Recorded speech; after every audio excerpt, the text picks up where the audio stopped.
Welcome back to Greg's Game Room. As you can see, I'm here at Free Play Florida 2019, and there's a giant Tron recognizer right behind me, as well as a Tron machine right over here. So let's go ahead and check out some of the stuff that we have here at Free Play Florida this year. Of course, I teased this giant recognizer here. This is so cool. I love this thing.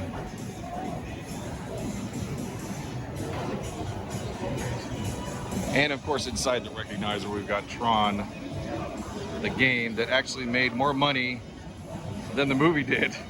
And you got discs of Tron right here, which this is an environmental cabinet, which is I don't know how rare it is exactly, but it's a lot less common than the other discs of Tron game.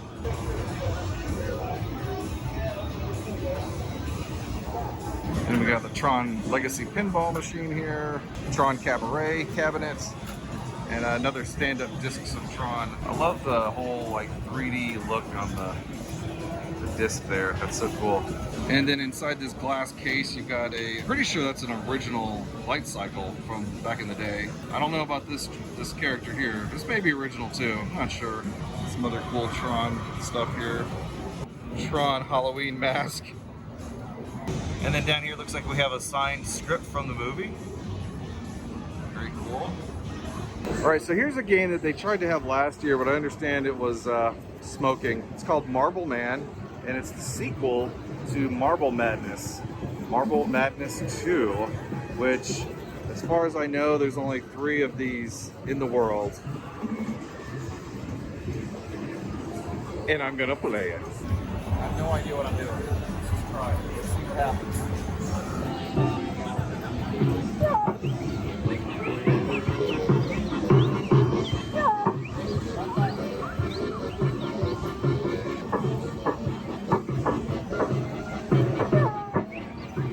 Oh, good there.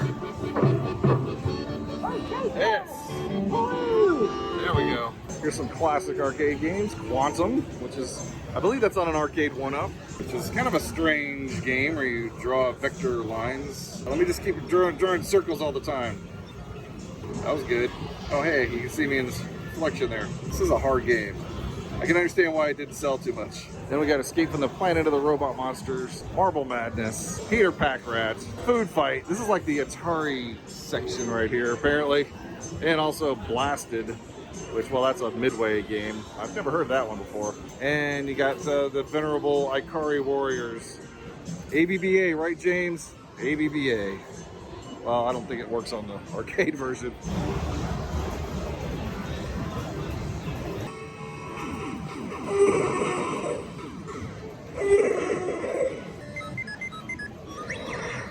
Use the force, Luke.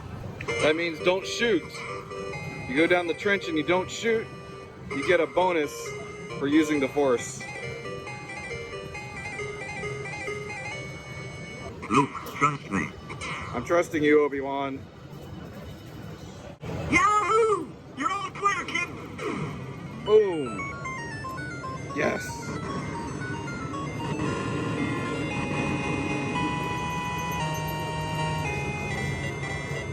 And then we got Liberator. Now, I've actually known about this game for a long time, but I never really got into it too much. But once I started playing it on the arcade 1-up system, it's a lot of fun. It's a really good game. It's kind of a sequel to Missile Command. And here's one called Mazer Blazer. Never heard of this one though. Got some interesting controls. It's not working, but look at this gun. That's cool. It's got this like weird kind of control thing right here. So they actually have a Cuphead machine, which apparently is obviously it's a recreation, can't be the real thing, but look at all these buttons it has. For a simple shooter game?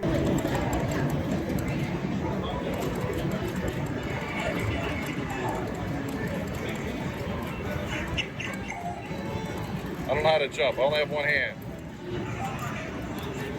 Oh, I died. Oh well. Back to Donkey Kong. All right, how about some giant Donkey Kong? Make me feel like a kid again. All right, let's give this a shot. Oh, wait a second. Interesting high score there.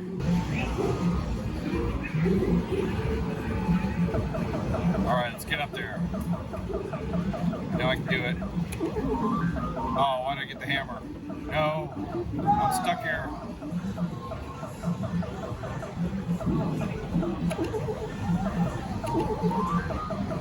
Oh, shoot.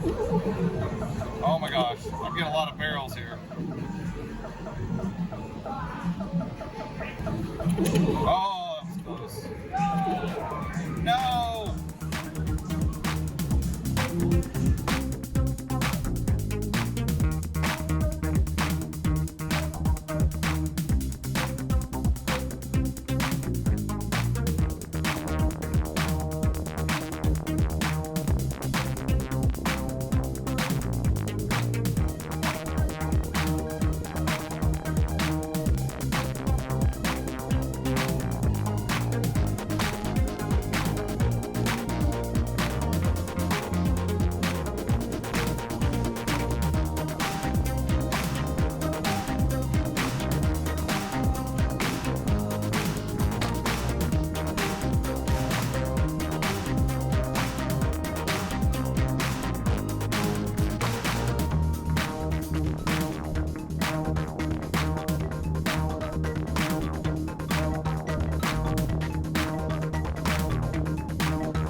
What I find interesting is all these little cabaret units that they have here, Monaco, GP, and Tempest. In case you're wondering, if you have an arcade 1-up system, this is what a Tempest spinner actually looks like. You'll notice it's kind of got a little angle here at the bottom, whereas the arcade 1-up is just a square spinner. Then we got cabarets of Clax and Gorf. I don't think this is a genuine original cabaret. This must have been like a remake or something. Eagle, never heard of that game. Doesn't look like it's working. Kicks, Dig Dug, Centipede, and Spiders. And then here's one that's like on the floor, Astro Fighter. Maybe this is like a bar top kind of thing. And this is a cabaret Battle Zone. I haven't seen Battle Zone in so long. But do you remember this game actually had the scope that you would put your face in so that you could see it? This one doesn't have it because it's just a small one, but you have to move it with 2 joysticks. Unfortunately, this is kind of broken off, so it's not working. I just died. No. Yes. And then right next to this Rampage machine, we got a Dragon's Lair, but it looks to be playing Space Ace.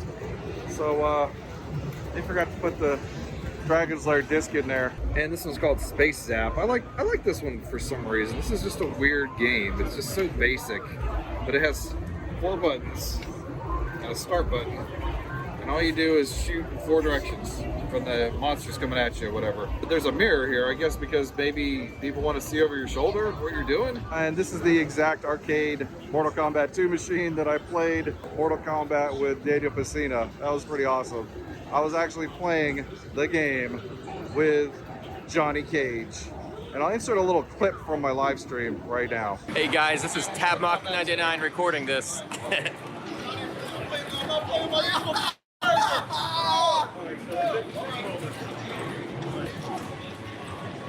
I think Greg's got this one. No, Dan's got this one. Oh, look at this guy's neck and neck. Greg versus Dan. Round 3, what's gonna happen? Oh man, this is neck and neck. This could go either way, guys. Feel the excitement. Feel the excitement. Oh! Dan Pesina. Greg let me win. We got a great sport. I'm a good sport. That was fun, man. That was fun. That was great. Appreciate it. That was great. Here you go. Thank you so much for filming that. Not a problem.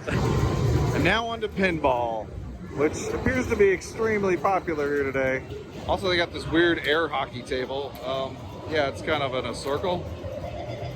I think I remember this. I think Sean and I saw this at the Daytona Arcade Museum. Roy Clark, the entertainer. See, they got a whole bunch of Monster Bash arcade machines. And we got a really cool Star Wars machine here. Here's a Munsters one. I thought that Butch Patrick ought to come by and sign this because he's actually here as well. Also Elvira, House of Horrors. And then, believe it or not, we actually have 4 of these Willy Wonka or the Chocolate Factory pinballs. But I like this one the best because it has the little gobstopper for the plunger.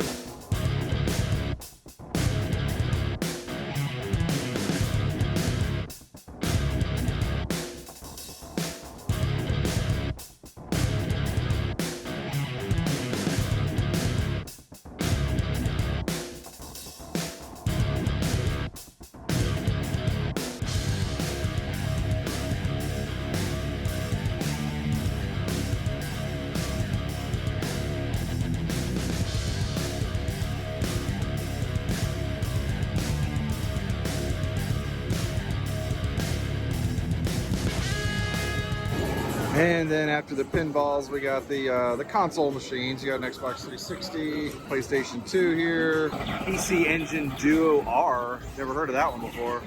Pretty cool. GameCube, original Xbox, Sega Dreamcast. Playing a little Typing of the Dead there.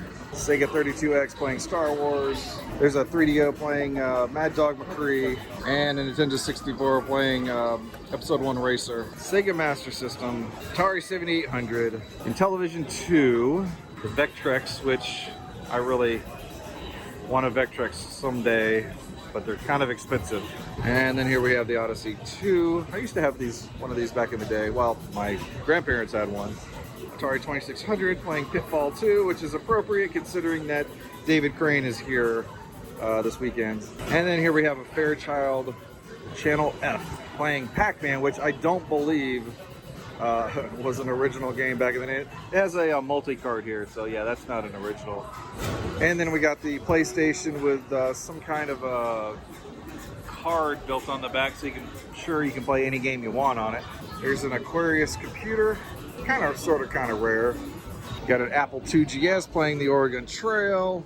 You've got a Commodore 128 playing some form of Mario Brothers. Looks like an FM Towns Marty playing Bubble Bobble. A Commodore 64 with a one of those modern Atari joysticks playing Blueprint. Here's a Commodore PET computer, as seen in Captain Kirk's apartment in Star Trek 2 and 3. Here is an MSX computer, and this is a Commodore portable of some sort. Pretty cool. Commodore Amiga, and another Amiga, and a couple of IBM PCs over here. The Atari 800 XL, which is my main computer from back in the day, and a Tandy Color Computer 3, playing a black and white game of Tetris.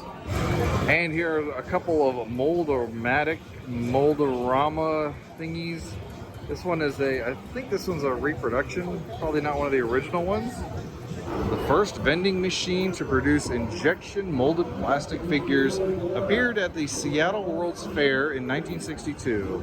For 50 cents, you could watch as a polyethylene pellets are melted down at 225 degrees and injected into a 2-piece mold. That's so cool. Very, very cool.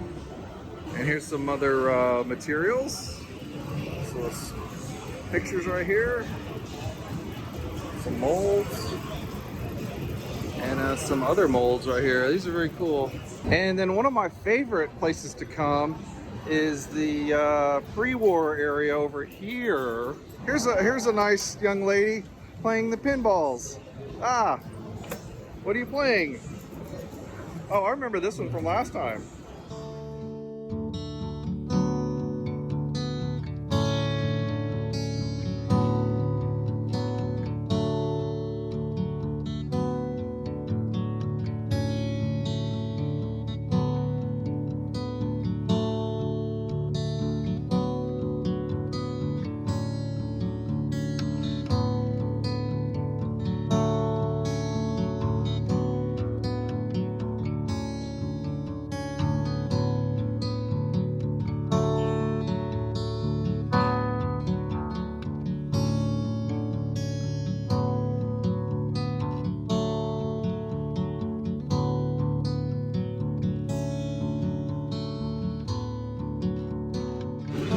This one looks cool.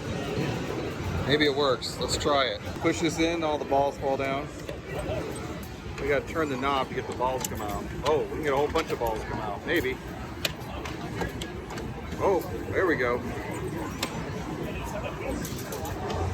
it might not be totally finished by the Oh, way. it's super not totally finished, Okay. but you know, so if it's a little rough. Is it newer since I last seen it? Yeah, Okay. Tony's been working on it. So if there's any missing music or anything sounds off, it's Tony's fault. Oh. Because he's working on it while we're all here on vacation panel-ing, so. Okay.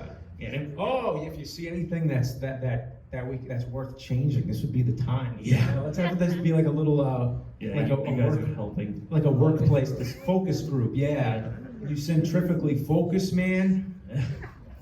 Okay. I also, by the way, there's a TV here. We're looking at this TV. We're not just staring Yeah. at your You know, legs. well, now I understand Legs. because you ever go to a panel and like you see, you know, a Comic-Con panel with like, you know, A-list celebrities, whatever, and they're always looking to the side. Now I understand. Yeah, it's a good idea.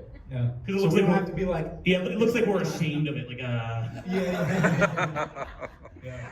But all right, let's roll that beautiful bean footage. He's the angry video game nerd. We're up to 174 now.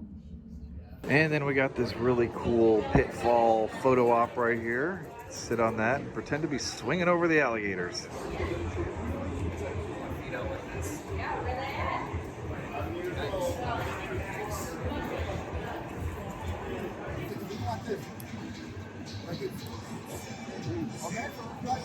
Like here.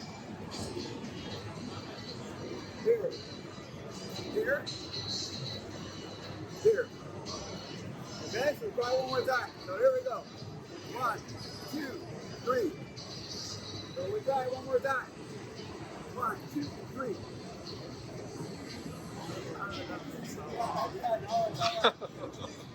Thank you so much. It's fun.